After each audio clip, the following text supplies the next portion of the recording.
What's up, YouTube? This is your boy Des the King, back again with another video.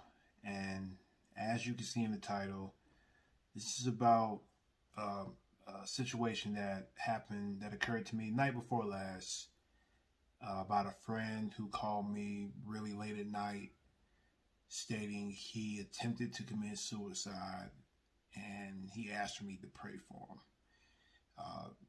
Very unexpected thing that happened, and I certainly wasn't expecting it to happen, and I didn't even know that he was going through that sort of thing. So I just thought that I would put out a video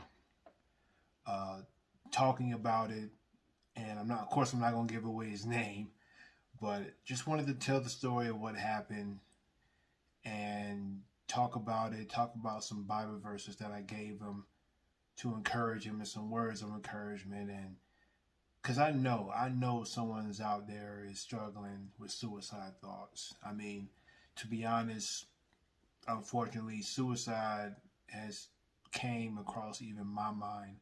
Not that I ever came close to even attempting suicide, but we all sometimes experience dark moments in our lives when we may consider it.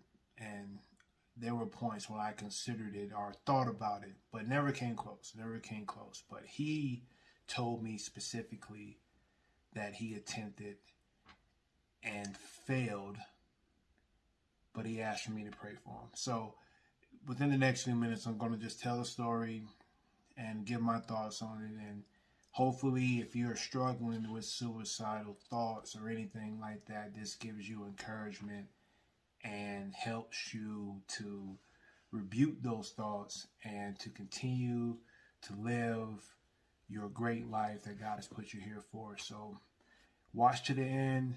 I pray that you get some value out of this video today. So yeah, the story. It was about going on midnight. Actually, I think it was after midnight. I had a long day of a day job. I did a little studying on my own after I just came back from the gym. I was tired and a little mentally exhausted just from the day that day, and physically tired as well.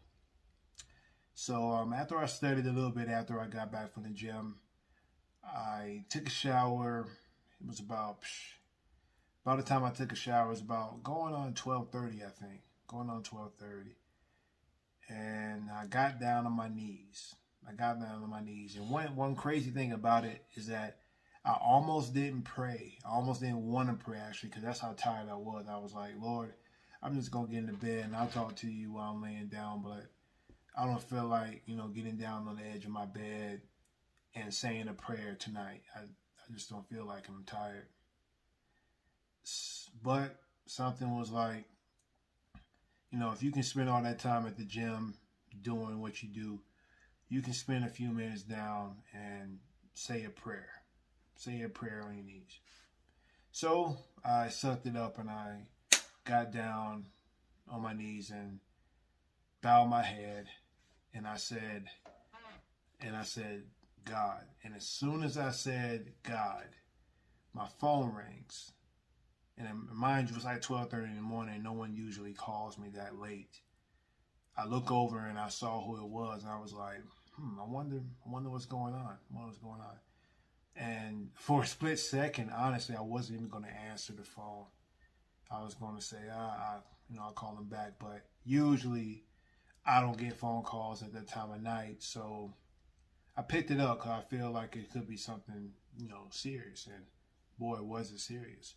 So I answered the phone. I said, yo, what's going on?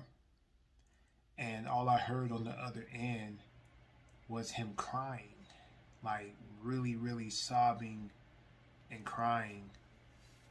And forgive the background noise if you hear it, but he was just sobbing, crying really, really hard. And I was like, bro, what's going on, man? What happened?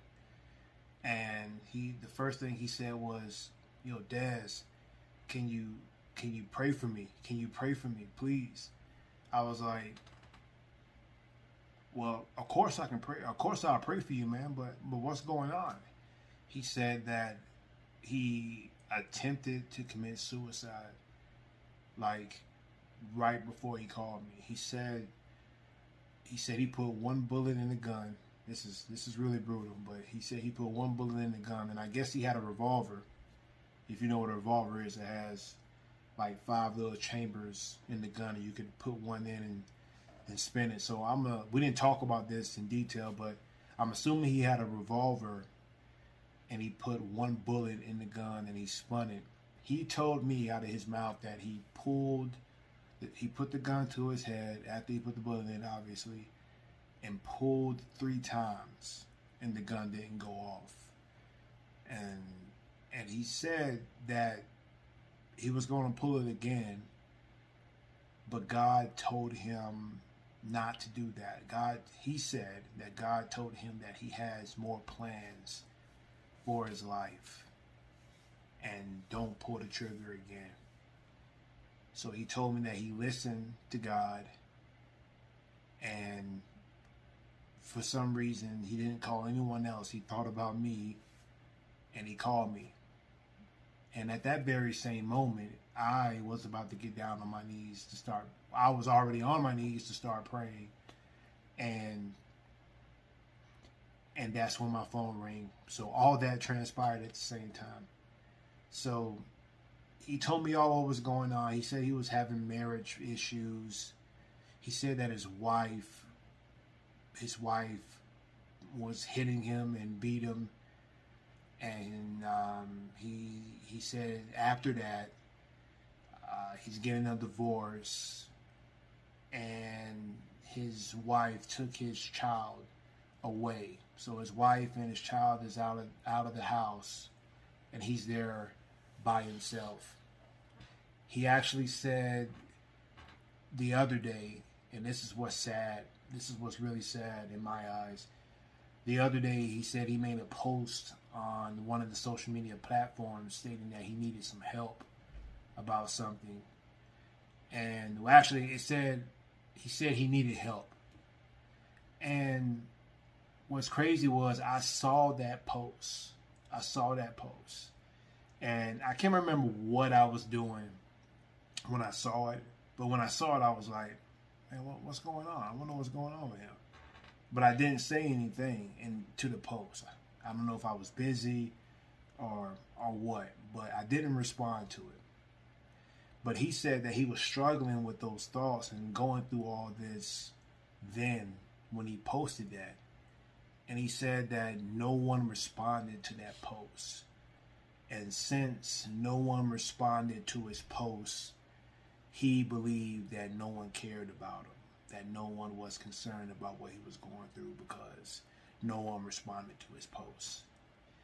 And here I am like, man, I look right at that post and I didn't say anything. And it's not that I didn't care about him, because I do care about him. But man, if I could have just said something, and just said, hey, yo, what's going on? Something could have changed. I don't know. But I felt so bad after that when he told me that. I felt really, really bad after he told me that. But anyway, we talked for about almost 2 hours after that. It's going on like almost 2 in the morning. And I told him, we prayed. I told him that he may need to go see a therapist, go find a church and find someone to lay some hands on him and to pray for him or whatever. And he said he will, and that was essentially it. But I was up for a few minutes after that, like, wow, like what if, I thought about scenarios. I was like, what if I didn't answer the phone? Would he would have tried to do it again? Like, what would have happened? And I thought about other things as well. I thought about who else is going through what he's going through, because I didn't know. We have no idea what the next person is going through. We have no idea what your neighbor, your friend, your brother, your sister, your mom, your dad, cousins, whatever. You have no idea what people are going through. And they could be smiling in your face they could be out and about, you know, they could be even be active on social media showing themselves having a good time, but inside like they are really, really hurting and they are really, really in pain.